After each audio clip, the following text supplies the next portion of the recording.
ایک بادشاہ نے اپنے وزیر کو ہار دیا کہ میرے وزیر آپ یہ ہار لو اور علاقے میں جا کے جہاں آپ کو کوئی اس طرح کا بیوقوف انسان مل جائے جو سب سے بیوقوف ہو، بے عقل ہو،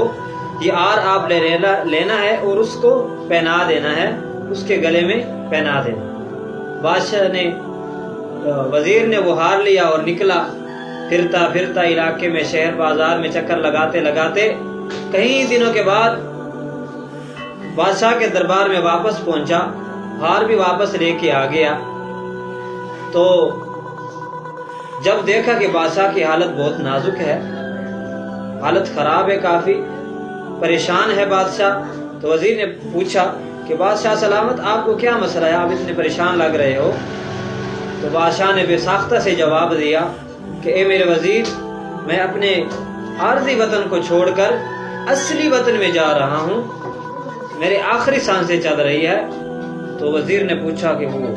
یہ عارضی تھا، تو آپ اصلی جا رہے ہیں، اس کا کیا مطلب ہے؟ تو بادشاہ نے کہا کہ میں دنیا کو چھوڑ کر آخرت میں جا رہا ہوں۔ تو وزیر نے کہا وہ کیسے؟ اس نے کہا کہ مرنے کے بعد جو ہماری زندگی ہے وہ اصلی زندگی ہے، یہ ہماری دنیا میں عارضی زندگی ہے۔ تو وزیر نے کہا کہ بادشاہ سلامت، یہ جو دنیا عارضی تھی آپ نے اس کے لیے اتنا کچھ کیا ہوا تھا، آپ کے مکانات، محلات، آپ کے لشکر، آپ کی حکومت، اتنا کچھ آپ نے کیا ہوا تھا، تو آپ نے اصلی گھر کے لیے کتنا کچھ کیا ہوگا؟ تو بادشاہ نے جواب دیا کہ میں اسی لیے تو پریشان ہوں کہ اس دنیا میں عارضی گھر میں اتنا کچھ کیا ہے، لیکن جس اصلی گھر کی طرف میں اب جا رہا ہوں اس کے لیے میں نے کچھ نہیں کیا، کچھ عمل نہیں کیا، کچھ نہیں بنایا، اس لیے میں پریشان ہوں۔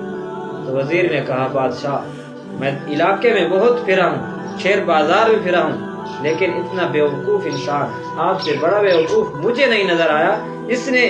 عارضی دنیا کے لیے اتنا کچھ کیا اور اصلی گھر کے لیے کچھ نہیں بنایا۔ لہٰذا یہ ہار جو آپ نے دیا ہوا تھا اس کے آپ ہی مستحق ہے، یہ میں آپ کو دیتا ہوں، آپ کے گلے میں ڈالتے ہوں کہ مجھے دنیا میں آپ سے بڑا کوئی بیوقوف نظر نہیں آیا، لہٰذا اس ہار کے آپ مستحق ہے، یہ ہار آپ ہی لے لیں۔ تو میرے دوستوں اور بزرگوں، ہمیں بھی چاہیے کہ دنیا عارضی میں رہ کر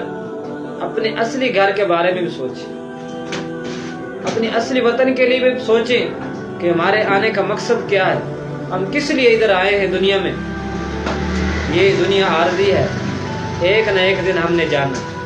تو ہمیں چاہیے کہ اپنی آخرت کی تیاری میں بھی لگے۔